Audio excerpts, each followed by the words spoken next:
Bonjour, je suis Myriam Bidot, coach et thérapeute de couple. Alors, faut-il faire une thérapie de couple pour sauver sa relation? Dans cette vidéo, je vais répondre à 3 questions clés sur le coaching et la thérapie de couple. Alors, première chose, quand est-ce qu'il faut faire une thérapie de couple? Deuxième chose, pourquoi faire un coaching ou une thérapie de couple? À quoi ça sert? Et troisième chose, comment choisir votre professionnel, votre thérapeute de couple? Ok? Vous êtes prêts? Quand faire une thérapie de couple? Alors, en général, quand les couples me contactent, c'est qu'il y a crise. Et souvent, ils viennent, c'est parfois un petit peu tard. Les carottes sont assez cuites. Donc, voilà, moi, je vous encourage vraiment à venir quand vous sentez, quand ça commence à vous titiller, quand vous commencez à en parler, quand vous commencez à y penser, franchissez le pas. C'est souvent le bon moment. Parfois, la crise va intervenir 1 an, 2 ans plus tard, après ses premières idées de faire un travail de couple. N'attendez pas. Après, quand il y a crise, c'est important de venir parce que ce n'est pas trop tard. Et ça, c'est important de l'avoir en tête. De toute façon, quand il y a crise, ce n'est pas le moment de prendre une décision. Ce n'est pas le moment de prendre une décision aussi importante que de quitter son partenaire. Donc, de toute façon, faire un travail de couple, c'est quelque chose qui va vous permettre de bien prendre conscience de ce qui se passe dans la relation et de travailler suffisamment sur votre couple et sur votre relation et avec votre partenaire pour prendre une décision en toute connaissance de cause et avec de la clarté. Donc voilà, ça fonctionne bien. Deuxième point, quand faire une thérapie de couple, au moment où, je dirais quand faire une thérapie de couple pour avoir des repères. Il faut savoir que par rapport au couple, par rapport à la relation, on est relativement peu armé parce qu'on n'apprend pas à être en relation, on n'apprend pas à être en couple. On n'apprend pas ça à l'école, on n'apprend pas ça nécessairement dans nos familles. On a souvent des modèles de couple. Les modèles de couple, ce sont qui? Ce sont nos parents. Et ces modèles-là sont plus ou moins fonctionnels. Et ensuite, tout ce qu'on apprend à travers les médias, ce sont parfois des bonnes idées, mais il y a aussi beaucoup de croyances qui vont pas nécessairement nous aider à construire des relations de couple fonctionnelles. Donc il y a beaucoup de désinformation. Donc faire un travail de couple, c'est ce qui va nous permettre d'avoir beaucoup de contenu et d'informations qui vont nous permettre de véritablement apprendre à construire une relation, apprendre à communiquer avec un partenaire, apprendre à faire avec nos émotions, à développer l'intime et à développer une connexion émotionnelle de qualité. Apprendre à développer l'intimité. Tout ça sont des choses qui permettent de faire grandir la relation et c'est important parce que sinon la relation se fige et elle ne peut pas se développer et du coup on se fixe, on s'arrête et la relation devient nettement moins nourrissante. Troisième point, c'est pour créer un espace pour votre couple, c'est se donner ce temps-là, cet espace-temps pour développer votre relation. Et l'occasion de la thérapie de couple, c'est pouvoir mettre en place ça, ce rituel-là, qui vous permettra ensuite de véritablement l'instaurer dans votre vie pour pouvoir vous épanouir à deux. Alors, deuxième question, pourquoi faire une thérapie de couple? La première chose, c'est gérer une crise. Alors, gérer une crise quand il y a des blessures importantes. Ça peut être des blessures liées à des changements de vie, des changements subis, des deuils, des licenciements, des problématiques de dissonance, des désaccords dans le couple, tout ce qui est lié aux peurs, aux émotions très importantes, aux conflits, tout ce qui est lié également au blocage, lié à des différences par rapport à des fonctionnements par rapport à l'intimité, par rapport à l'attachement de l'un ou de l'autre. Donc tout ça, ça va faire crise et on peut aborder tout ça dans le travail de couple et on peut apprendre à faire avec et à le dépasser. Et c'est véritablement extrêmement aidant parce que ça va nous aider vraiment ne pas rester fixé sur ces souffrances qui ne vont pas se résoudre toutes seules, qui ne peuvent pas se résoudre tout seuls, par contre qui peuvent être dépassées, transformées à travers un travail de couple. Deuxième point très fréquent, c'est quand il y a une infidélité. Le travail de couple peut permettre de dépasser ce traumatisme, de travailler avec l'un et l'autre partenaires, toujours ensemble, pour pouvoir véritablement transformer ce traumatisme, le surmonter et ensuite construire une relation qui soit complètement nouvelle et différente, qui ne puisse plus être soumise à ce type de problématique qui est l'infidélité. Troisième point, c'est un couple qui va être bien ensemble, mais qui manque de passion. Un couple qui a perdu le sens, le jus, le fluide qui fait que la relation est bonne, qui fait que la relation est nourrissante.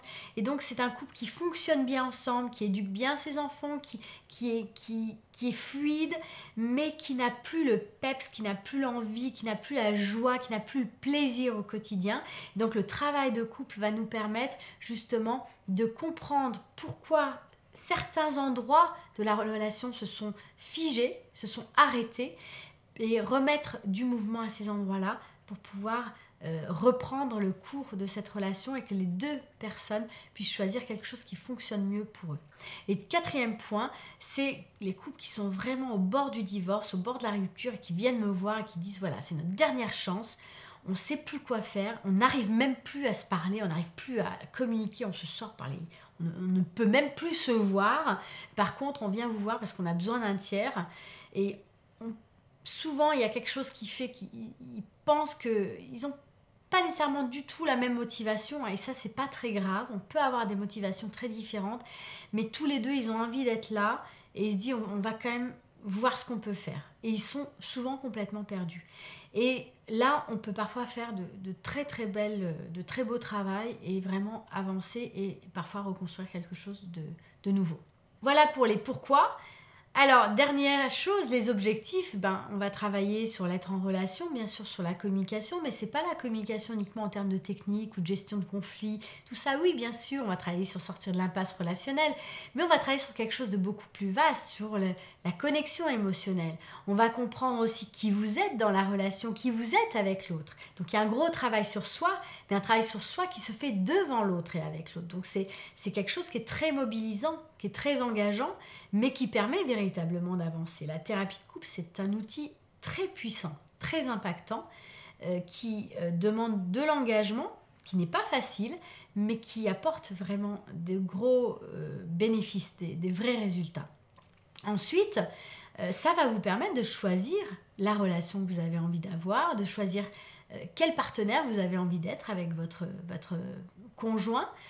Ça va concrètement vous permettre de résoudre un certain nombre de problèmes solubles et puis ça va vous permettre d'apprendre à faire avec les problèmes insolubles. Concrètement, d'apprendre à faire avec les choses que vous n'aimez pas chez votre partenaire ou certaines choses qui vous sortent par les trous de nez. Donc, on va travailler sur tout ça. Et puis, on va également travailler sur des problématiques très concrètes. La relation à l'argent, la sexualité, les relations avec la belle famille, les tiers, tout ce qui est aussi autour des projets, des rêves. Donc, des choses aussi très concrètes. Voilà, ça c'est pour vous donner un panorama. Dernier point, et c'est aussi un point très important, comment choisir votre thérapeute ou votre coach de couple. Alors, premier point, je dirais que c'est un point indispensable, c'est la formation du thérapeute ou du coach de couple. Première chose, il faut que vous alliez voir un professionnel qui est concrètement formé à la thérapie de couple. C'est une formation qui est longue et c'est une formation spécifique. Donc ça, c'est indispensable parce que la pratique de la thérapie de couple requiert des compétences qui sont particulières. Donc ce n'est pas uniquement des compétences en psychothérapie générale ou intégrative, mais ce sont des compétences spécifiques en thérapie de couple. Donc ça, c'est spécifique, important. Deuxième point, un thérapeute ou un coach de couple qui se forme de façon régulière, donc qui soit continuellement en formation continue. Troisième point, un thérapeute ou un coach qui continue, qui soit supervisé. Donc ça, ce sont trois aspects qui sont importants et qui vous garantissent un suivi de qualité par un professionnel qui soit compétent. Le deuxième point qui est très important, c'est le feeling. C'est très important le feeling. Donc vous allez voir le thérapeute, vous le rencontrez une première fois, vous voyez ce qui se passe dans cette première séance et suite à cette première séance, il faut quand même que vous sentiez qu'il y a quelque chose qui se passe avec la personne, que vous sentez suffisamment en confiance. Vous n'avez pas besoin nécessairement de savoir comment ça va se passer parce que souvent vous ne savez pas exactement comment ça va marcher. Mais par contre, vous savez où vous allez. Et vous sentez qu'il y a quelque chose qui peut se passer avec la personne qui vous accompagne. Et du coup, ça c'est une clé importante. Voilà, je vous encourage vraiment, si cette idée vous trotte dans la tête, si vous regardez cette vidéo, c'est que vous y pensez. Donc si vous y pensez, franchissez le pas. contacter un professionnel. Vous pouvez aussi bien sûr me contacter. Franchissez le pas, allez-y. Prenez un premier rendez-vous. Suite à ce premier rendez-vous, vous pourrez prendre votre décision. Mais ne laissez pas cette idée mariner. Quand une idée revient plus de 3 fois, pardon, c'est que c'est une idée sur laquelle il faut agir. Donc je vous invite vraiment à agir. Pourquoi? Parce que votre couple, c'est vraiment votre socle, c'est votre base pour votre épanouissement personnel, professionnel. C'est ce qui vous permet de vous donner des ailes pour tout dans votre vie. À partir du moment où votre couple fonctionne, où vous êtes bien dans votre relation, vous êtes bien avec votre partenaire, ça vous donne la fluidité, la sécurité pour vous épanouir en tant que personne dans votre vie. Donc n'hésitez pas, c'est vraiment quelque chose de fondamental pour être bien dans votre vie. Si vous avez aimé cette vidéo, je vous invite à mettre un petit pouce bleu sous la vidéo, à partager cette vidéo et puis à vous abonner à ma chaîne YouTube pour pouvoir recevoir toutes mes vidéos directement dans votre boîte mail et puis faire connaître cette chaîne. Je vous souhaite une belle journée, je vous dis à bientôt.